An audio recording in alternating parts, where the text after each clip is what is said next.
El famoso ejemplo de Wikipedia es probablemente el más claro. ¿Cuántos años se hubiera tardado escribir Wikipedia a cargo de un grupo de expertos? Posiblemente décadas, ¿no? Se escribió rápidamente, se sigue escribiendo, que también es parte de lo interesante del fenómeno, que nunca se terminará de escribir.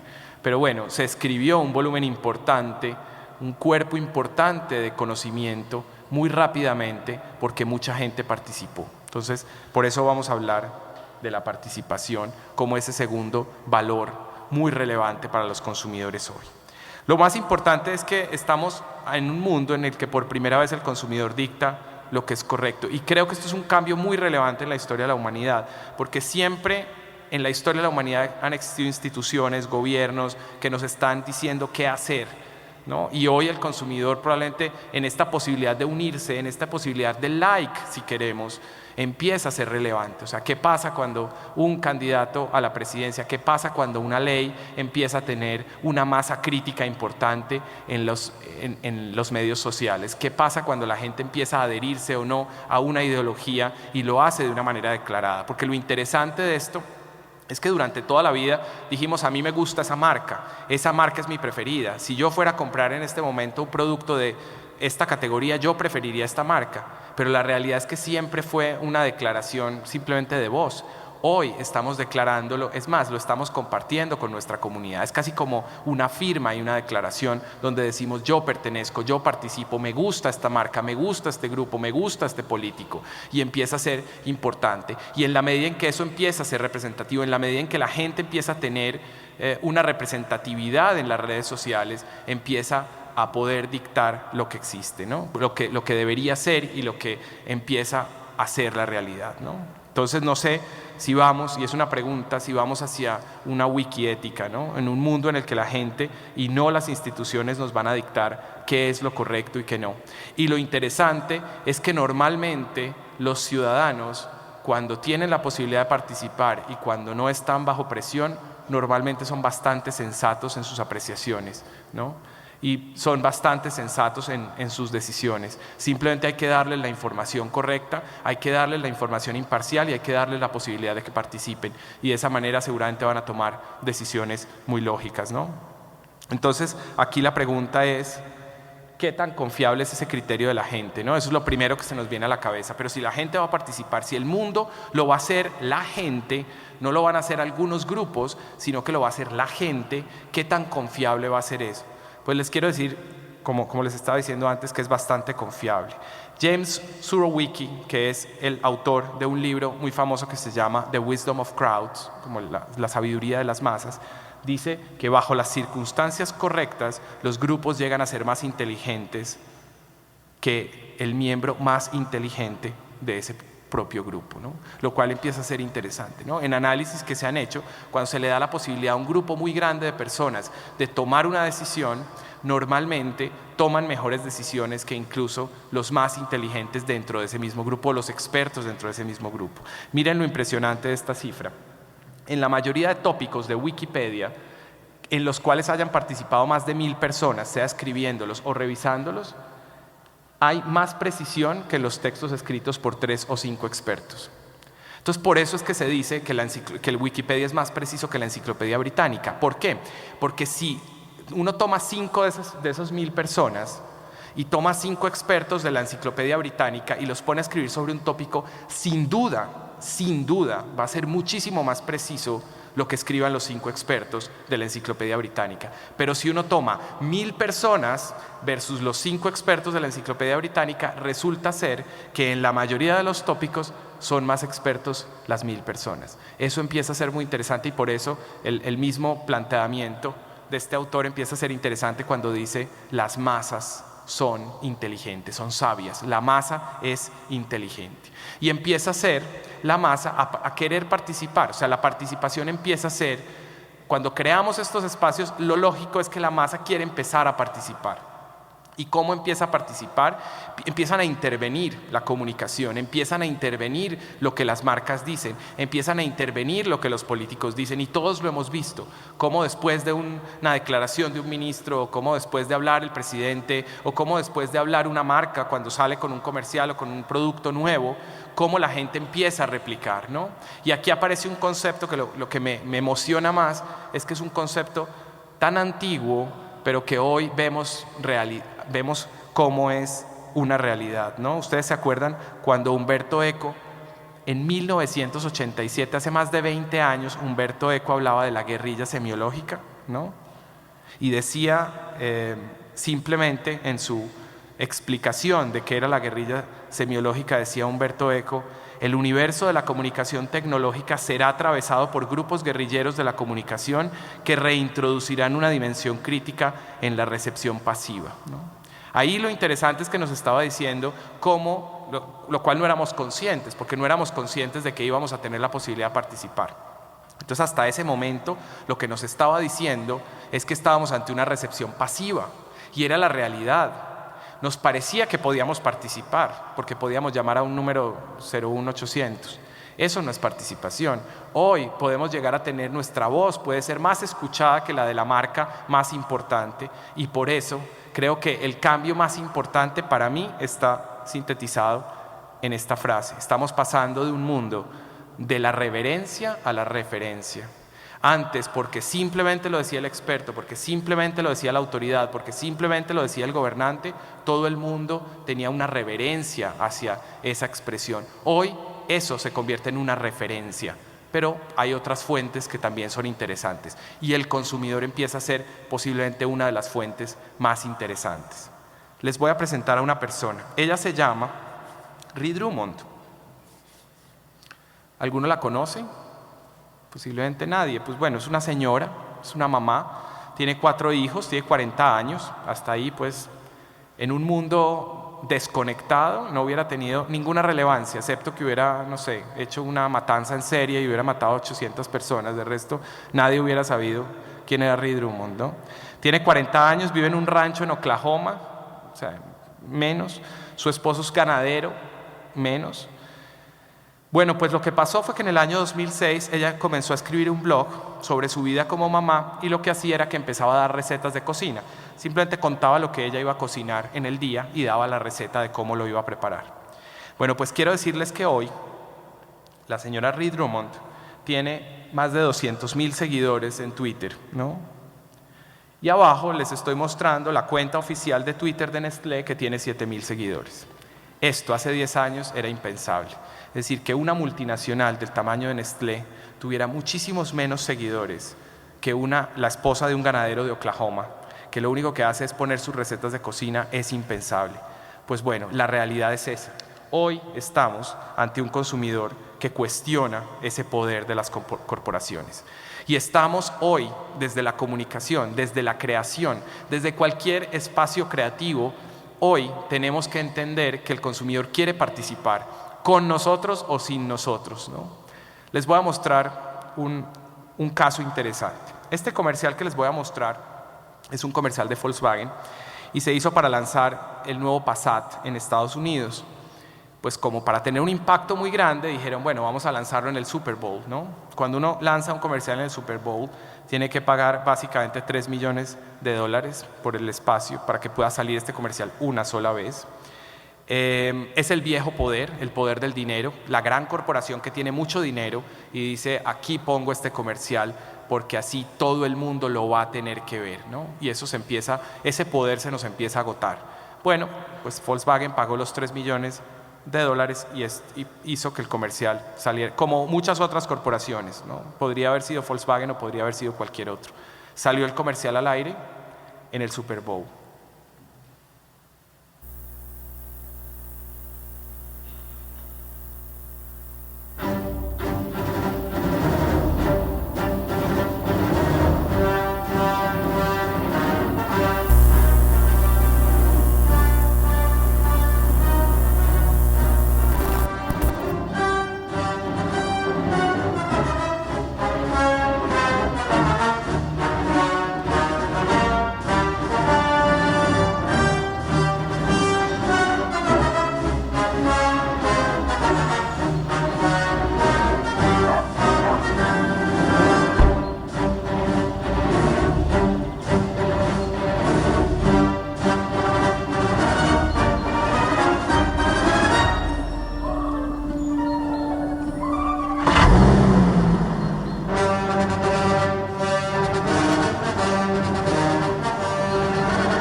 comercial tiene más de 40 millones de vistas en YouTube. Fue calificado como el tercer comercial favorito en el Super Bowl en febrero pasado. Bueno, pues miren lo que acaba de aparecer en YouTube.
Ya le había pasado a Nestlé, ahora le pasó a Volkswagen.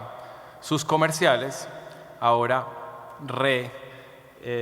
editados por Greenpeace, ¿no? Y ustedes me pueden decir, bueno, pero Greenpeace es una corporación. Sí, pero sin duda el poder de emitir esto nunca, obviamente se ha emitido en televisión y únicamente se ha hecho a través de la web. Y es solamente la gente pasando el comentario, entrando a este website y uniéndose a la rebelión, como ha hecho que esta comunicación sea relevante, ¿no?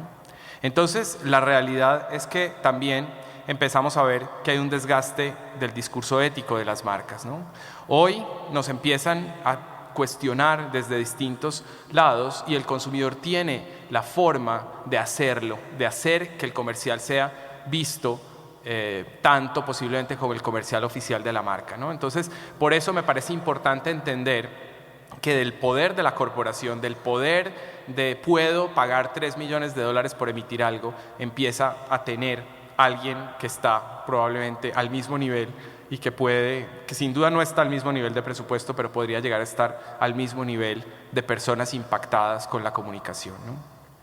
Entonces, por eso creo que lo más fuerte hoy es que pasamos, sin duda, del discurso a la prueba, ¿no?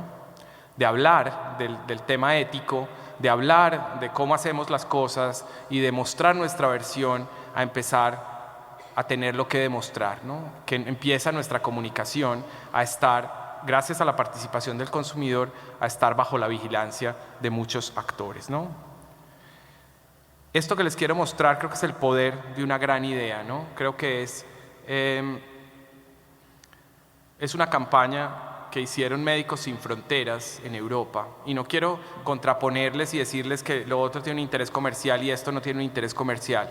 No, me parece que es un ejemplo interesante, no por eso, sino básicamente por la forma como se llegó a la idea y cómo el consumidor hace grandes las ideas que considera importantes. Igual podría ser una idea comercial si es una buena idea y si al consumidor le hace sentido con su vida, ¿no? Y mañana y pasado mañana que se va a hablar tanto de la sostenibilidad y que se va a hablar tanto de esta relación, ¿no? De la moda con el quehacer también y con la responsabilidad, me parece que es interesante ver este caso. Es un caso, está la versión larga porque creo que es interesante, tan interesante como el caso es el hecho de ver cómo fue realizado y cómo hoy los consumidores esperan ese compromiso por parte de las marcas y, ojo, cómo esperan ese compromiso por parte de las agencias, ¿no? de comunicación, en mi caso, pero seguramente de muchos otros actores, como es el caso de muchos de ustedes, ¿no? Antes decíamos, aquí traemos una buena idea, pero pues la realidad es que ejecutarla es muy difícil. Hoy el consumidor nos dice, yo te ayudo, pero comprométete a desarrollarlo, no solamente a tener la buena idea y a que llegue a un festival y se gane un premio la idea que nunca se hizo, sino la idea que realmente se hizo. Entonces quiero que vean este caso de Médicos Sin Fronteras y todo el involucramiento que hubo para poderlo hacer realidad.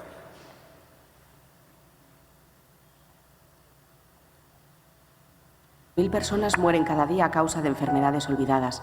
Mueren por no tener acceso al diagnóstico ni al tratamiento adecuado. Millones de enfermos olvidados cuyas muertes pueden ser evitadas.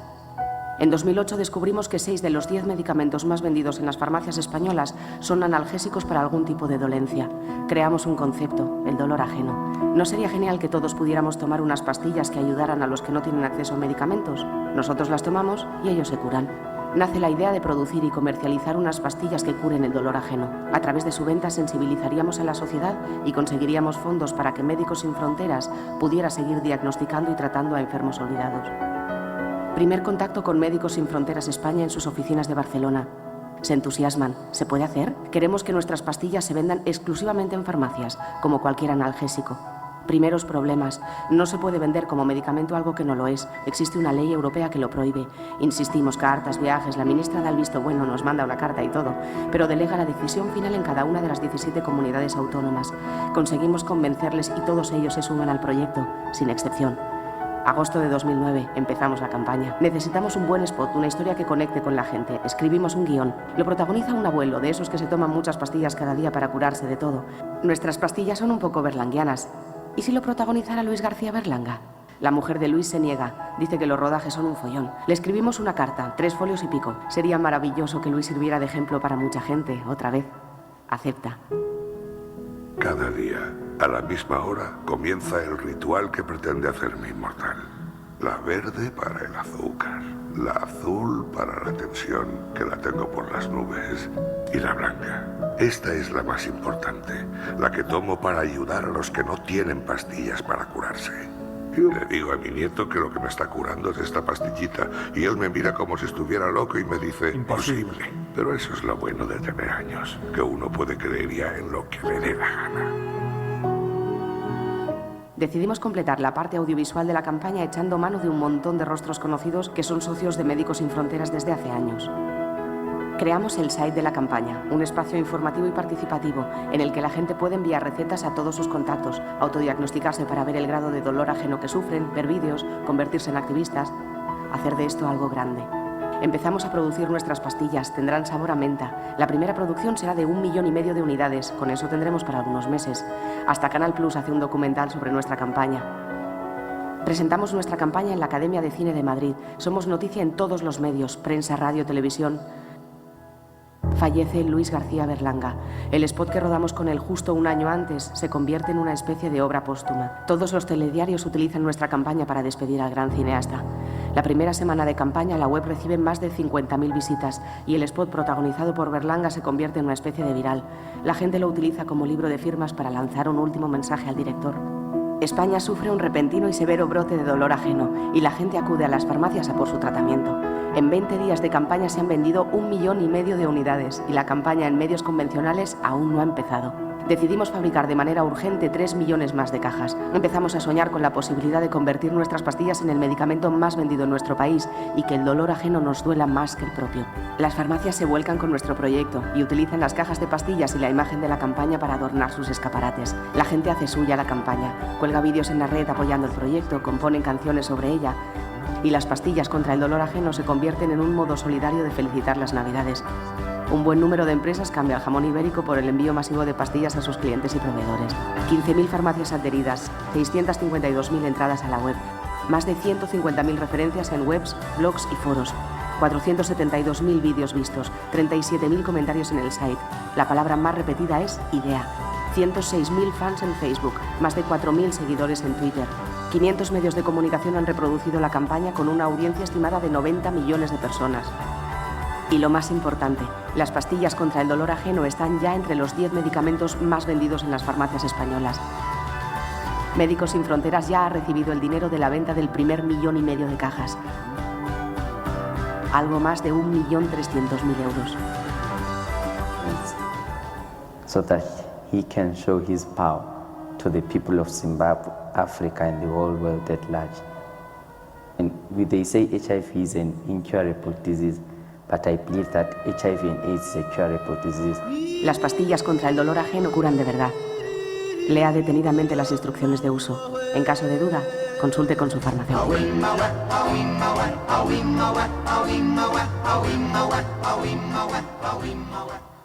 Detrás solo hay una idea, es lo único que hay detrás, ¿no? Por eso la palabra más repetida en las redes sociales era idea, ¿no? Tan simple como eso, tener una idea que puede transformar la realidad de mucha gente, ¿no?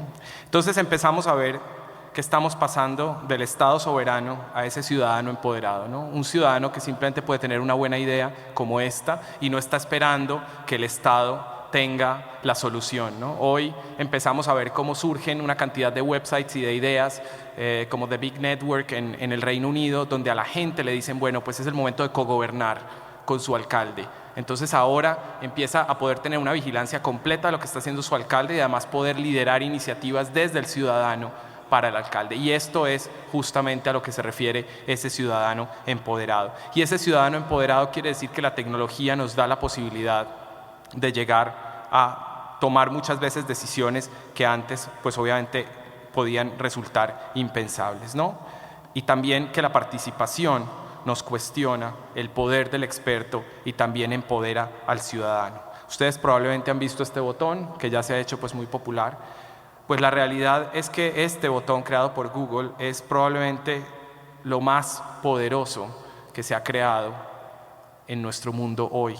¿Por qué? Porque yo no sé si ustedes saben que hoy Google, a partir de ahora, las búsquedas de Google, que siempre han estado basadas en su famoso algoritmo que los ha hecho tan famosos y que es justamente el que logra la asertividad en las búsquedas, hoy ese algoritmo empieza a ser también complementado con este botón. Cada que ustedes le dan el +1 a una búsqueda o algo que les gusta, eso empieza a tenerlo en cuenta Google a la hora de las búsquedas. Y a todos nos ha pasado que hemos buscado algo y nos aparecen 10 resultados, de los cuales 8 pues no nos sirven para nada y 2 realmente fueron muy reveladores. Otra vez, la humanidad participando, ayudando a que se cree una solución para un problema que es poder ubicar una información, ¿no?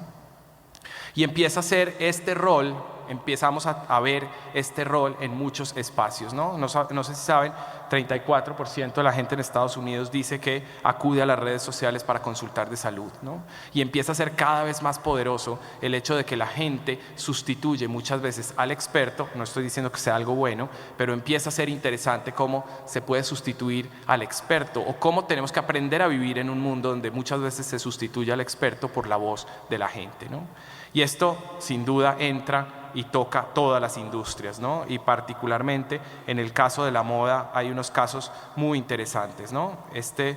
Posiblemente lo conozcan, ¿no? Este es un sitio web en el que se puede crear moda pues de una manera muy fácil, ¿no? Polyvore. Lo que hacen es que ustedes pueden participar directamente y subir su propuesta, ¿no? En YouTube ya hay más de 6.000 personas que han subido sus sets, ¿no? Sus diseños y su propuesta de combinación de accesorios o de prendas, ¿no? Y como, por ejemplo, vemos casos como estos, ¿no? Donde ustedes mismos pueden diseñar sus accesorios, sus joyas. El caso que ven arriba, ¿no? Blank Label es un espacio donde ustedes pueden crear una camisa completamente y recibirla en su casa, luego de diseñarla y de haber diseñado todas las variables y de haber tomado las decisiones en todas las variables. Y como Burberry da la oportunidad ahora para que los consumidores empiecen a diseñar sus trench coats, ¿no? Como los quieran. Y esto empiece a romper muchos paradigmas. O sea, ¿quién dijo que Burberry alguna vez soltaría el lápiz con el que se diseñaban sus trench coats? Pues ya lo ha hecho, ¿no? Y hoy ustedes pueden diseñar su propio trench coat de Burberry, ¿no? Y de esta manera entonces empezamos a ver todas estas ideas. Este es muy interesante, GARMS, ¿no? Donde la gente sube diseños y un diseñador puede comprar los diseños y puede ver el perfil de quien lo diseñó, ¿no? Se rompen todas las barreras, ¿no? Todas estas filas, todos estos procesos para llegar a determinado lugar, ¿no? Para poder llegar a hablar con un diseñador, para poder que un diseñador conozca la carpeta de alguien, todo esto se simplifica simplemente por este poder de la participación, ¿no? Y me encanta el eslogan de GARMS, ¿no? Good night fashion industry, good morning designers. La realidad no es que se acabe, ni mucho menos, la industria de la moda y seguramente seguirán muchas de las cosas que conocemos hoy de la industria de la moda, pero lo interesante justamente es eso, cómo el diseñador, su talento, su conocimiento y su posibilidad de crear están por encima de cualquier sistema, ¿no? Y de cualquier infraestructura o cualquier corporación, ¿no? Entonces aquí decimos de un mundo de autoridades a un mundo de colectivos, ¿no? a un mundo de estos gobiernos, de estas instituciones que siempre tenían la razón, a un mundo donde la gente con su buen criterio, de una manera colectiva, empieza a construir no solo conocimiento, sino que empieza a tomar decisiones, ¿no? Y esto nos lleva al tercero de los puntos, ¿no? Que es la flexibilidad, el tercero de los valores que hoy empieza a ser muy relevante para los consumidores. Se rompen los límites de lo on y lo offline, ¿no? Cada vez más la gente entiende que es un solo mundo, es una línea que no termina en uno y empieza en el otro, ¿no? Yo no sé si ustedes sabían que hoy se venden 800,000 tractores diariamente en Farmville y cada uno cuesta $3.30 y se venden, y la compra es concreta y la gente lo está comprando realmente, está comprando algo virtual, pero lo está comprando realmente, ¿no? Es todo virtual, obviamente nunca vas a recibir nada, ni un papel que lo certifique, pero estás realmente comprando, estás comprando entretenimiento. No sé si ustedes saben que Amazon hoy vende 180 libros en formato Kindle por cada 100 de pasta dura. Empieza a ser lo mismo, o sea, no termina en uno y empieza el otro. Es un mismo mundo. Cuando pensamos en un libro, hoy probablemente tenemos la imagen de los libros que nos han acompañado siempre. Hoy empezamos a entender que un libro puede ser en un formato electrónico y eso empieza a ser parte de esa flexibilidad en nuestro pensamiento, ¿no? Y lo único que pasa con esta flexibilidad es simplemente que el mundo virtual engrandece al mundo real. No se trata de una competencia ni de que el uno sustituya al otro, sino que se hace más grande el mundo real a partir de las potencialidades del mundo virtual. ¿Eso qué quiere decir? Que cuando ustedes llegan a un restaurante hoy, y les va a pasar muy pronto, ustedes lleguen a un restaurante y les entreguen un iPad y ustedes puedan navegar en la carta. O sea, la carta no es un documento terminado, es un documento que empieza porque ustedes empiezan a navegarlo. ¿Y qué pasa si además en esa iPad ustedes pueden seguir en la cocina cómo se está preparando su plato y pueden ver el video de la cocina del restaurante? Y ustedes simplemente están viviendo la misma experiencia real. La gente seguirá yendo a restaurantes toda la vida, pero empieza a vivir la experiencia de otra manera. O que ustedes lleguen a un supermercado, seguiremos yendo a los supermercados por mucho tiempo, seguramente, pero hoy ustedes llegan a un supermercado y pueden tener el mapa del supermercado en su celular y pueden con su celular entender si hay un supermercado o hay otro lugar donde ese mismo producto esté más barato. Eso es el mundo virtual haciendo más grande al mundo real y esto es lo que creo que vamos a ver cada vez más, ¿no? Entonces empieza a ser importante cómo todo empieza a estar conectado, ¿no? Y cómo el mundo real y el mundo virtual se conectan. Quiero que vean este caso para que entiendan, en un caso un poco extremo, pero interesante, muy bien aprovechado por una marca, el mundo real y el mundo virtual no tienen diferencia.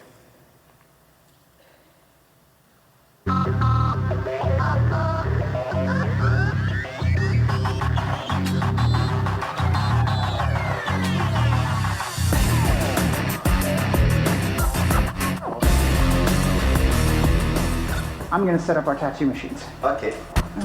Let's see. Doing is the true, actual tattoo. It's nice to see that people are logging in and giving a hand with this. So let me know what you guys think. Some people saying a little more shading in a small cog. No.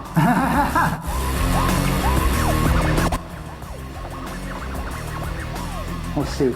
Hopefully with the animation, everything works. Good, guys. I think it's working.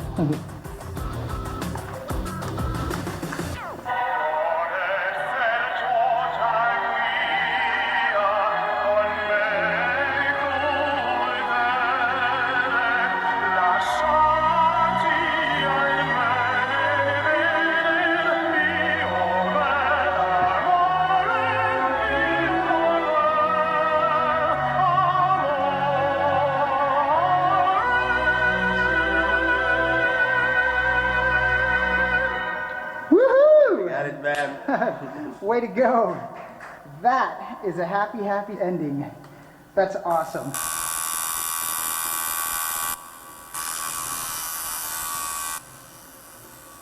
Muy bien. El otro tema que me parece importante decirles de la flexibilidad es que no hay poderes permanentes, el poder es efímero y cambiante, ¿no? Y creo que Obama es un testimonio clarísimo de esto, donde hoy solo el 20% de los norteamericanos lo aprueban, ¿no? Como los ciclos también de aceptación, los ciclos de ¿no?, de popularidad empiezan también a cerrarse mucho más, y lo hemos visto de hecho en nuestro país, ¿no? En las elecciones presidenciales pasadas posiblemente fue uno de los buenos ejemplos donde gracias a la velocidad de las redes sociales empezamos a ver cómo los ciclos de popularidad